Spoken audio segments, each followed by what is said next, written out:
하나님의 말씀 보겠습니다. 마태복음 18장 21절부터 22절까지 말씀. 오늘의 제목은 복수심에서 자유하라입니다.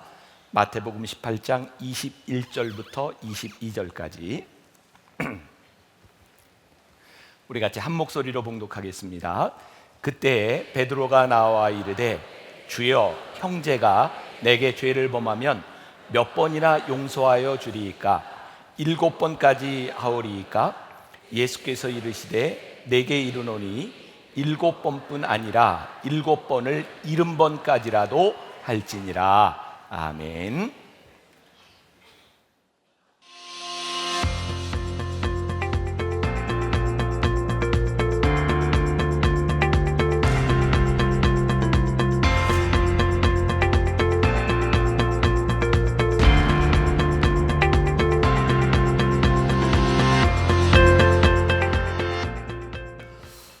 제가 어제도 설교 중에 스마트한 생각들이라고 하는 책을 소개를 했는데, 제가 책을 보면서 아주 흥미롭게 우리들이 적용할 것이 참 많다는 생각을 했어요. 그 책에 보면 통제의 환상이라고 하는 이야기가 나옵니다. 우리 인간들은 자기가 스스로 통제할 수 있다고 하는 환상을 가지고 있다는 거죠. 예를 들어서 뉴욕 맨하탄의 그 횡단보도에는 사람들이 이렇게 누를 수 있는 그 신호를 누를 수 있는 버튼이 있는데, 사실 그 버튼이 작동되지 않는 것이 대부분이랍니다. 근데 사람들이 그걸 누르면 기다리는 시간이 조금 길어진다고 그렇게 이야기를 하죠.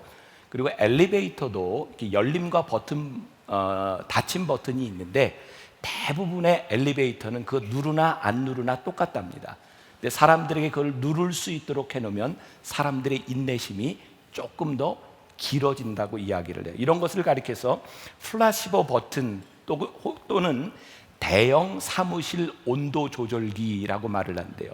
예를 들어서 큰 사무실에 온도를 맞춰놓고 온도 조절기를 놓는데 사람들이 덥고 춥고의 기준이 다 틀리다는 겁니다. 그래서 지혜로운 사람은 거기다 온도 조절기를 놓고 온도를 조절할 수 있도록 하는데 사실은 온도에 변화가 없답니다. 근데 자기가 그렇게 해놓으면 내가 통제했구나라고 느낀다는 거죠. 제가 왜 이런 이야기를 하는가? 이 복수심이라고 하는 것을요, 우리는 통제할 수 있다고 생각해요. 내가 저 사람에 대한 미움, 내가 여기까지만 미워할 수 있다고 생각하기도 하고, 내가 저만큼 나의 미움이 있어. 우리가 이성적으로 복수를 생각하지만 사실 복수가 우리들 마음속에 들어오면 그것은 통제되지 않는 경우가 많이 있습니다. 여러분, 복수를 통제할 수 있는 것이 딱 하나 있습니다. 우리들이 너무나 많이 들었던 용서라는 겁니다. 오늘 다시 그냥 단순히 단어 용서가 아니라 왜 그것이 우리의 복수를 통제할 수 있는지, 복수라고 하는 것이 왜 우리를 감옥 속에 가둬놓는지, 이 부분을 우리들이 좀 깊이 생각해 볼 필요가 있어요. 제가 지난 2주 전에 아프리카 나이로비에서 샘이라고 하는 대학생들을 위한 컨퍼런스를 참여하고 또 말씀도 전하고 왔어요. 이번에 이제 그런 이야기를 듣게 됐어요. 2008년에 처음으로 이 컨퍼런스가 열렸는데, 컨퍼런스가 열리기 몇 달 전까지 아프리카 케냐에는 큰 종족 분쟁이 있었습니다. 케냐에는 43개의 민족, 종족들이 있고요. 그 종족의 다툼으로 인하여 수십만 명의 이재민이나고 수천 명을 서로 죽였답니다. 이 컨퍼런스가 열리지 못하리라고 생각했는데, 이 아프리카의 종족 분쟁에 대한 문제가 해결되지 않으리라고 생각을 했는데, 청년들을 위한 집회에서 모였던 그 청년들이 마지막 날 하나님 앞에 결단하기 시작했다는 거예요. 내 눈앞에서 내 부모를 죽였던 그 종족의 자식, 저 청년을 내가 예수의 이름으로 용서합니다. 우리에게 너무나 큰 상처를 주었던 저 종족 용서합니다. 놀라운 일은 43개 부족들 가운데서 서로가 서로를 죽일 수밖에 없던 그들 가운데서 용서하기 시작했을 때 그들이 아프리카에 대한 미래를 보기 시작했다는 거예요. 더 이상 종족의 복수심에 갇혀 있는 것이 아니라 이 복수심을 깨고 이들이 미래의 아프리카에 대해서 그들이 함께 무릎을 꿇고 헌신하고 생명을 하나님께 드리기 시작하면서, 저희 교회의 가장 자랑스러운 것 중에 하나가 아프리카에 있는 그 젊은이들을 위해 우리 교회가 후원하는 일입니다. 물론 우리 교회가 아니래도 누군가는 할 일일지 모르지만 우리 교회의 전적인 헌신으로 인하여 매년 그 젊은이들이 일어나고 있고, 이제는 제가 아프리카에 갔을 때 요번에 세계에서 두 번째로 크다고 하는 카쿠마의 난민촌을 방문하게 되었는데, 그때 말씀을 듣고 변했던 학생들이 유엔 기구에서 리더가 돼서 일하는 모습들을 바라보며, 복수심에서 자유로워진 저들에게 저렇게 수없이 많은 가능성이 열리고 있구나. 저는 오늘 그래서 믿음의 눈을 들어 여러분들을 봅니다. 여러분들 마음속에 가두어 놓았던 복수심이라고 하는 것, 이것이 여러분들을 통제할 수 있는 것이 아니라 여러분들 가운데 들어오는 용서의 조절기가 여러분들의 인생에서 움직이기 시작할 때 우리는 자유로운 하늘나라를 바라보게 될 것이고, 하나님이 여러분들을 쓰시는 것을 보게 될 거예요. 여러분들, 용서는 우리 신앙의 성장의 가장 명확한 척도이기도 합니다. 사실 우리의 믿음이 성장하면 우리의 용서 지수는 점점 더 높아지는 것 같아요. 여러분, 옛날에 그런 농담이 있었죠. 이렇게 버스를 타고 가는데 급정거를 쫙 하니까 어떤 사람이 막 앞으로 운전기사한테까지 갔어요. 그러니까 무안하니까 뭐라 그래요? 뭐라고요? 그럼 아무 말 안 했는데, 뭐 이런 옛날에 농담 이런 거 있었죠. 여러분, 우리가 버스를 타고 뭘 타고 가든지 우리들이 통제가 안 되는 상황에서는 우리들이 잡을 게 없으면요, 그런 일들이 일어나는 거예요. 이런 생각을 했어요. 우리가 잘한다고 하는 것, 키가 큰다고 하는 것은 이제 버스든 지하철이든 우리 손잡이를 잡을 수 있다는 거예요. 급정거를 할 수 있어요. 그러나 우리들이 손잡이를 딱 잡고 있으면 급정거를 하고 흔들려도 우리들이 그 자리를 지켜요. 이게 지금 좋은 비유예요. 성장하여 우리들이 잡을 수 있다고 하는 것은 우리들의 삶에 통제가 온다는 얘기입니다. 복수는요, 우리들이 통제할 수 없을 때 우리들의 인생을 어떻게 메스업 시킬지 몰라요. 그런데 우리의 믿음이 자라 용서라고 하는 것을 우리들이 딱 붙드는 순간 복수가 우리를 흔들지 않아요. 저는 오늘 굉장히 큰 염려를 가지고 설교하고 있는데, 우리들 가운데 하나님을 믿는다고 하면서도 이 복수의 감옥에 갇혀서 우리들의 삶을 통제하지 못하고 하나님의 은혜 가운데 들어가지 못한다고 하는 것이 우리들에게 얼마나 불행한 일인가. 혹시 말씀을 들으며 여러분들의 마음 가운데 내가 용서하지 못함으로 인하여, 복수심으로 인하여 여러분들의 삶을 뒤흔들고 있는 복수의 감옥이 있다면 오늘 말씀으로 여러분들이 자유케 되기를 간절히 소원합니다. 오늘 베드로가 예수님께 다가가서 아주 심각하게 묻습니다. 오늘 본문 말씀이죠. 그때에 베드로가 나와 이르되 주의 형제가 내게 죄를 범하면 몇 번이나 용서하여 주리이까? 7번까지 하오리까? 베드로가 왜 예수님께 이런 물음을 던졌을까요? 우리나라 성경을 볼 때는 이렇게 우리 좀 상상력을 발휘해서 볼 필요가 있는데, 예수님이 천국에 대한 비유를 하고 있는데 뜬금없이 베드로가 지금 예수님께 7번쯤 용서하면 되겠습니까? 어떤 사람들은 그렇게 이야기를 해요. 베드로가 잘난 척을 좀 잘하잖아요. 잘 나서고. 그러니까 이렇게 이야기를 듣다가, 예수님, 제가 7번쯤 용서하면 되겠습니까? 우리가 아는 것처럼 히브리 사람들에게 7이라고 하는 것은 완전 숫자를 의미합니다. 그러니까 7번이라고 하는 것은 완전히 용서하면 되겠습니까? 그리고 막 잘난 척하는. 근데 사실 그런 해석도 가능할지 모르지만 이 문맥을 통해 보면 저는 베드로가 그런 의미로 예수님께 말했던 것 같지는 않아요. 예수님이 천국에 대한 비유를 말씀하시는데, 천국에서는 어린아이처럼 낮아져야 된다, 천국에는 어린아이 하나가 중요하단다, 이른 양 하나가 중요하단다, 예수님이 천국에 대한 이야기를 하는데 베드로에게 고민이 찾아왔던 것 같아요. 자기가 용서하지 못함으로 인하여 자기의 마음 가운데 떠올랐던 미움 때문에 누군가의 영혼을 죽이고 있다고 하는 것 때문에 그는 고민을 가지고 예수님께 이야기합니다. 예수님, 제가 7번 용서하면, 제가 완전히 용서하면 되겠습니까? 아마 그러면서 베드로는 위안을 받으려고 했는지 몰라요. 자, 여러분, 중요한 얘기입니다. 우리에게 믿음이 들어가고 우리들이 예배를 드리고 예수님과 가까워지면 가까워질수록 우리들의 마음속에 해결되지 못한 문제로 인하여 우리는 죄책감을 느낍니다. 자, 제가 자유하라고 이야기를 하는데 여러분들이 예수님과 가까워지면 가까워질수록 우리들은 굉장히 부자유함을 느낍니다. 우리가 무지할 때는, 아무것도 모를 때는 너무너무 자유합니다. 그것은 진정한 자유가 아닙니다. 그것은 무지입니다. 예수님과 가까이 가며 우리들이 민감해지기 시작하면 우리들에게 아주 부자연스러운 일들이 일어나는데, 중요한 것은 이것은 부자유함으로 끝나는 것이 아니라 우리들의 삶의 결단을 통하여 자유하게 된다는 거예요. 오늘 베드로가 그랬던 것처럼 주님의 말씀을 들으며 우리들이 용서하지 못하는 것들이 우리들의 삶에 민감하게 우리를 힘들게 다가올 때에, 그것은 우리의 인생을 망가뜨리는 것이 아니라 그것을 벗어나고 자유하라고 하는 주의 음성이기도 합니다. 민감함이야말로 우리를 진정한 자유로 인도하는 거죠. 자, 베드로가 이야기합니다. 7번 주님 완전히 용서하면 되나요? 예수님이 아니래요. 그럼 예수님이 뭐라고 말씀하시죠? 7번뿐 아니라 7번을 70번까지 해라. 그러니까 이건 예수님이 답이 아니에요. 아니, 우리의 인생을 살다가 7 곱하기 1은 그만큼 용서할 일이 그렇게 나쁜 놈들이 우리 주위에 많을까? 어디까지 용서할까? 사실은 이것은 횟수에 대한 문제를 이야기하는 것이 아닙니다. 저는 이렇게 해석합니다.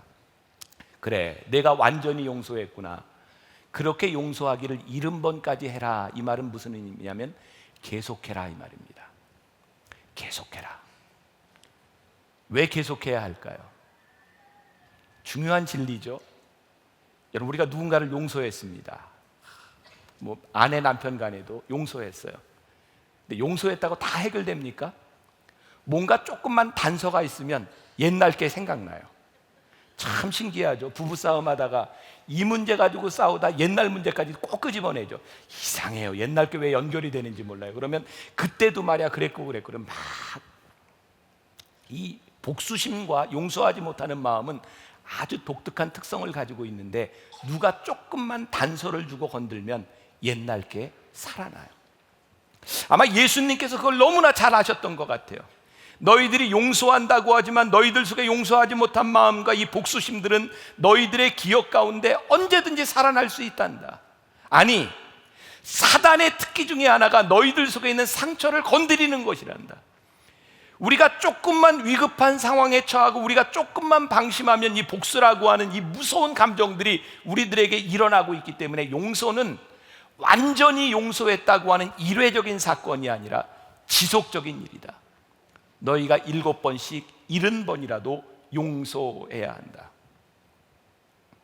우리들의 신앙에 끊임없는 갈등, 치열한 전쟁, 이것이 없이는 용서에 대한 문제는, 복수심은 해결되지 않는다는 거예요.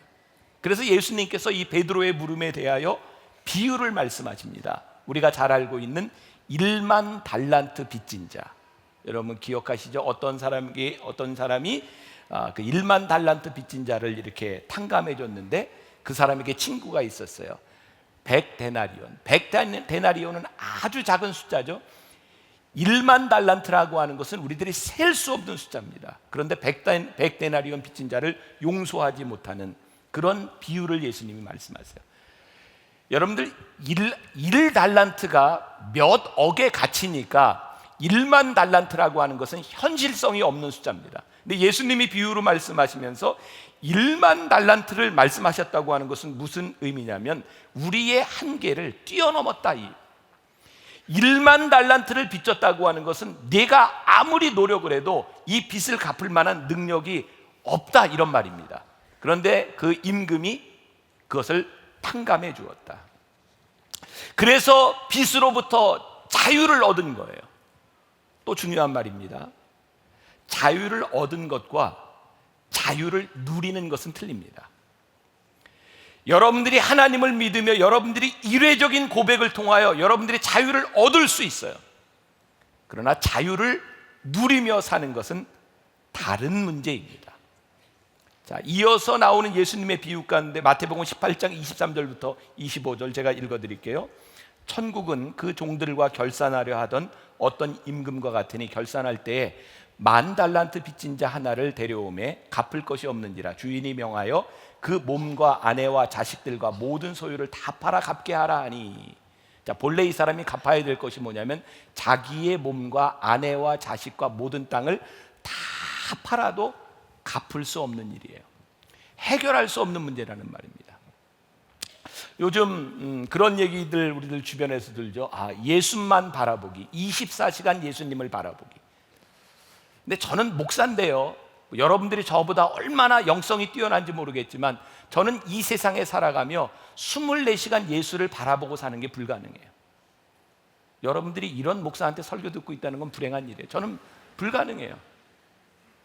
아니, 내 인생이 정말 24시간 예수를 바라보며 살 수 있는 능력이 우리들에게 있는가? 우리들이 노력할 수는 있지만 그것이 정말 가능한 일인가? 인간의 성정을 가지고 살아가는 우리들에게 24시간 예수님을 바라본다고 하는 것이 과연 그것이 가능한 일일까? 우리는 노력을 하면 할수록 우리들이 깨닫는 것이 있습니다. 그것은 절망입니다. 우리의 인간은 아무리 노력을 해도 우리 인생의 문제와 용서의 문제, 이 사랑의 문제, 우리를 책임질 만한 능력이 우리들에게 없다는 거예요. 10,000달란트 다 갚아라 그랬는데 갚을 능력이 없는 거예요. 마태복음 18장 27절에 그 종의 주인이 불쌍히 여겨 놓아보내며 그 빚을 탕감하여 주었더니, 여러분 여기서 제일 중요한 말이 저는 탕감이라고 생각해요. 탕감이 뭡니까? 우리의 노력이 개입된 게 아니에요. 우리가 얼마쯤 갚았더니 나머지는 안 갚아도 된다, 이런 딜을 냈다는 이야기가 아니라 도저히 갚을 수 없기 때문에 임금이 그것을 탕감해 주었어요. 이게 무슨, 우리들이 흔히 쓰는 용어로 이게 무슨 말일까요? 은혜를 베풀었다, 이 말입니다. 그러니까 우리들이 용서를 받은 것은 우리들이 도저히 할 수 없는 것을 탕감해 주신 은혜를 우리들에게 입은 거죠. 중요한 것, 오늘 여러분 정신 똑바로 차려야 돼. 10,000달란트를 탕감받은 이 사람이 탕감받은 상태에서 끝난 것이 아니라 그가 자기 집으로 갑니다. 여러분, 하나님의 은혜를 받잖아요. 은혜를 받으면 우리들이 은혜로 머무르는 것이 아니라 은혜를 받은 우리는 우리의 삶으로 들어갑니다. 우리의 삶의 구체적인 문제들을 우리들이 만나기 시작합니다. 10,000달란트 탕감받은 이 사람이 자기의 삶으로 들어갔더니 자기 친구를 만나게 되는데 자기에게 100데나리온 빚진 자를 만난 거예요. 100데나리온은 아주 적은 숫자입니다. 정확히 모르겠지만 1,000,000원도 안 되는 숫자일 거예요. 그런데 100데나리온 빚진 그 동료가, 그 친구가 와서, 야, 내가 너에게 빚을 갚을 능력이 없는데 어떡하지? 여러분 마태복음 18장 28절에요 그 이야기가 쭉 나오는, 제가 읽어드릴게요. 그 종이 나가서 자기에게 100데나리온 빚진 누구요? 저는 굉장히 중요한 말이라고 생각해요. 동료 한 사람을 만나 붙들어 목을 잡고 이르되 빚을 갚으라 하며, 이 빚을 못 갚은 사람이 동료랍니다. 동료. 그의 구체적인 삶에서 그와 부대끼고 살아가는 그의 친구, 어쩌면 친족, 그의 동료라는 거예요. 여러분들이 복수에 대한 문제와 용서에 대한 문제를 해결해야 되는 사람들은 여러분들의 인생에 관계없는 사람이 아니라 여러분들이 하나님의 은혜를 받고 여러분들의 삶에 들어갔을 때 여러분들과 부대끼며 살아가는 동료에 대한 문제인 거예요. 근데 그게 그렇게 큰 빚이 아니었음에도 불구하고 이 사람이 그 동료의 목을 잡았대요. 갚아라.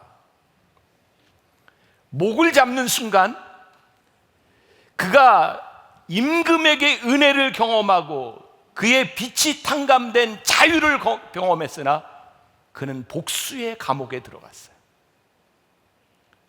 여러분, 우리들이 주님 앞에서 민감하게 은혜를 경험하고 용서를 경험하는데 내 속에 있는 복수의 문제가, 용서의 문제가 해결되지 않는 순간 우리는 또다시 감옥 속에 들어가요. 우리가 하나님의 용서를 받았다고 우리는 성인 군자가 되지 않습니다. 여러분들이 오늘 기도하며 하나님께서 여러분들에게 주시는 큰 은혜가 물밀듯이 밀려올 수 있어요. 놀랍죠? 하나님이 내 죄를 다 용서하시고, 하나님이 나에게 은혜를 베푸셔서 너무너무 감격스러운데요, 우리가 그 은혜를 받았다고 우리들이 완전히 자유해지지 않는다는 거예요. 그 은혜는 우리들에게 자유를 가져다 주지만 우리를 성인 군자로 만들어주지 않아요. 여러분들이 그 큰 하나님의 은혜를 경험하고 밖으로 나가는데 여러분들이 복수해야 되는 동료를 만날 수 있어요. 여러분들의 마음을 찢어지게 하는, 여러분들의 상처를 건드려내는, 여러분들의 아픔을 건드려내는 사람을 여러분들이 이 예배를 마치고 나가면서 만날 수 있어요. 그 순간 복수심이 우리 가운데서 탁 쳐오르잖아요. 하나님께 받았던 우리의 기쁨이 순식간에 사라집니다. 복수가 들어오면, 용서하지 못하면 우리는 다시 분노로. 친구가 이렇게 말을 합니다. 참아주소서, 참아주소서. 이 말은 1만 달란트 빚졌던 자가 임금에게 갚을 수 있는 능력이 없을 때 참아주소서 했던 말입니다. 임금이 참아줬는데요, 그는 동료가 100데나리온 빚진 거 참아달라고 하는데 참아주지 못합니다. 여러분, 1만 달란트 빚진 사람은 임금이 참아주지 않으면 해결될 수 없는 문제이고요, 100데나리온은 참아주면 해결될 수 있는 문제입니다. 그런데 그것을 참아주지 못하고 다시 자기 삶의 감옥으로 들어가요. 오늘 복수심에서 자유하라. 하나님의 은혜가 없기 때문이 아니라 여러분들이 하나님의 은혜를 받았으나 하나님의 은혜를 우리들이 누리지 못하는 것이 문제인 거예요. 저는 종종 우리 교인들에게 이런 이야기를 들어요. 목사님, 용서하라는 말 너무 쉽게 하지 마세요. 목사님이 이런 상황에 처해보지 아니하고 너무 쉽게 얘기하지 마세요. 용서 쉬운 것 아닙니다. 제가 오늘 여러분들에게 말씀드리고 싶은 것이 있습니다. 우리들이 당하고 있는 일, 그것이 무엇인지 모르지만 아무도 이해하지 못합니다. 여러분들의 아픔이 얼마나 큰지 누가 그거 이해할 수 있겠습니까? 여러분들의 아픔이 얼마나 큰지 몰라요. 이해할 수 없어요. 그러나 용서하라는 것은 여러분들의 아픔의 크기에 대한 문제가 아니라 여러분들이 받은 용서의 크기를 생각해 보라는 거예요. 우리가 가진 아픔이 아니라 내가 가지고 있는 문제를 해결해 주신 그 큰 사랑을 생각할 때 이 사람에게 용서할 수 있는 것이지, 내가 받은 상처를 생각하면 그건 용서가 되지 않는 거예요. 왜? 우리는 그런 능력이 없기 때문입니다. 그리고 우리를 진짜 힘들게 하는 건, 내가 그 사람을 용서해 준다 치자.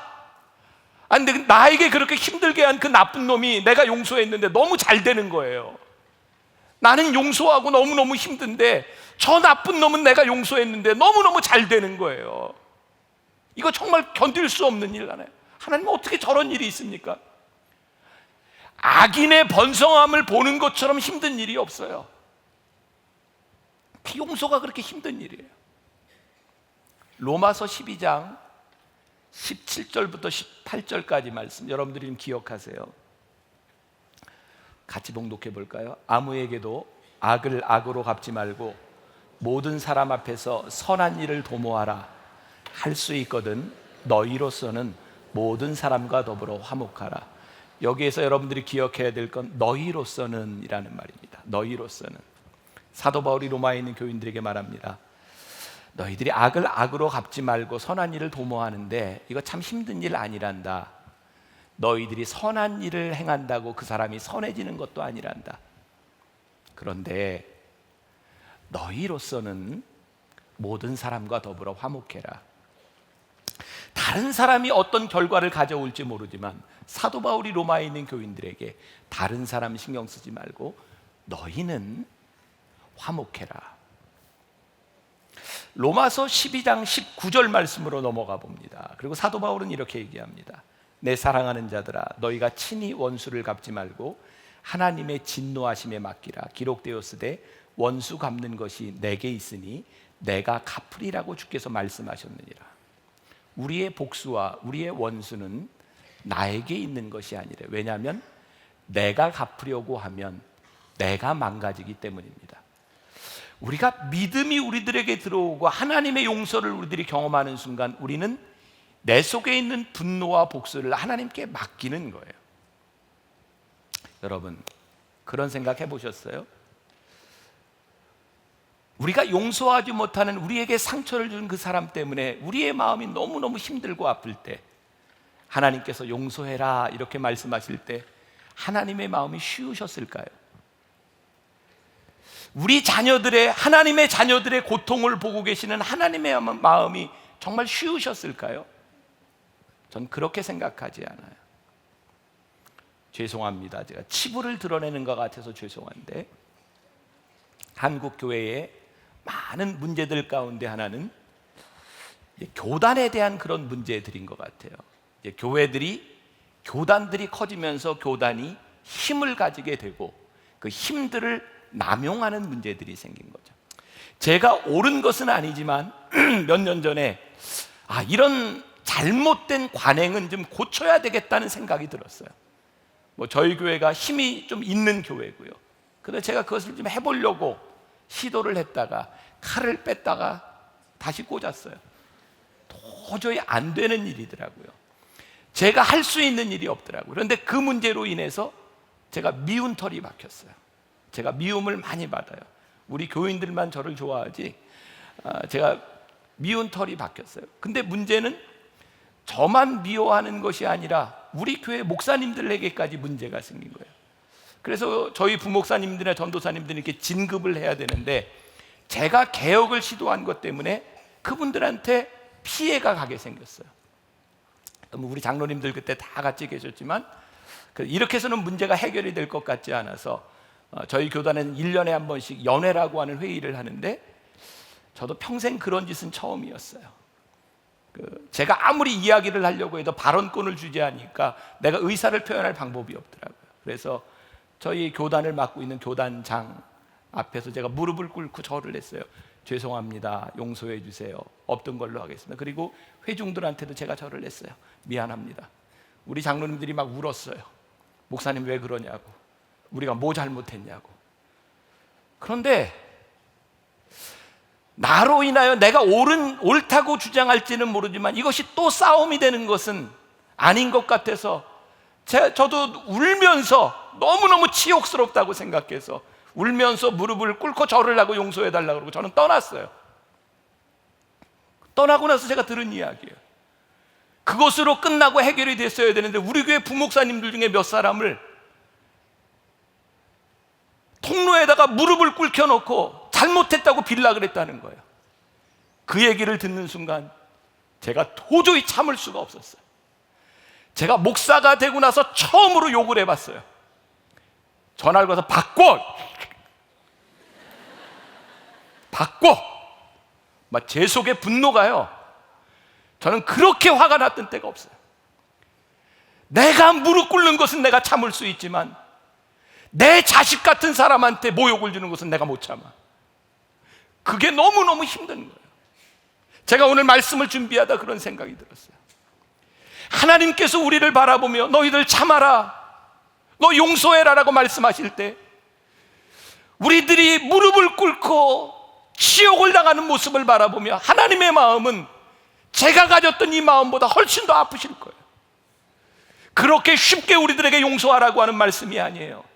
네가 그렇게 쉽게 복수심을 털어버리라고 하는 말씀이 아니에요. 우리 하나님께서 우리의 아픔과 우리의 마음을 아신다는 거예요. 단지 그것을 해결하는 방법과 시기가 우리의 생각에 있지 않다는 거예요. 그래서 하나님께 맡기라. 여러분, 쉬운 일이 아니라는 것 압니다. 하나님 아버지의 마음도 쉽지 않습니다. 페리 노블은 그의 책에서 이런 표현을 씁니다. 브레이크에서 발을 떼라. 복수는 마치 여러분들의 인생의 브레이크에 여러분들의 발을 얹고 있는 것과 같다. 브레이크를 밟으면 차가 앞으로 나가지 못합니다. 브레이크에서 발을 떼라. 여러분들의 인생의 앞을 향해 나아갈 수 있도록, 여러분들이 사명자가 되고 하나님 앞에 쓰임받을 수 있도록 브레이크에서 발을 떼라. 오늘 여러분들의 인생에 떼어야 될 브레이크, 그게 여러분들에게 결단되어야 합니다. 용서 쉬운 일 아닙니다. 그러나 하나님의 마음도 힘이 듭니다. 그래서 하나님께서 맡기라고 말씀하세요. 맡기십시오. 여러분들의 마음과 여러분들의 신앙으로 되는 일이 아닙니다. 그래서 오늘 우리가 기도합니다. 주님, 주님의 은혜를 우리에게 베푸셔서 주님의 마음을 우리들에게 주셔서 내 인생의 브레이크에서 발을 떼게 하여 주옵소서. 전 개인적으로 이 찬양을 참 좋아합니다. 보소서 주님, 나의 마음은 선한 것 하나 없습니다. 그러나 내 모든 것 주께 드립니다. 사랑으로 안으시고 날 새롭게 하소서. 주님 마음 내게 주소서. 주님 마음 내게 주소서. 오늘 이 찬양하며 여러분들 필요하면 통곡하며 기도하세요. 내 마음이 찢어질 것 같으면 찢어지게 울며 기도하세요. 힘을 달라고, 하나님 역사해 달라고. 오늘 기도하며 승리하는 새벽이 되기를 주님의 이름으로 간절히 축원합니다.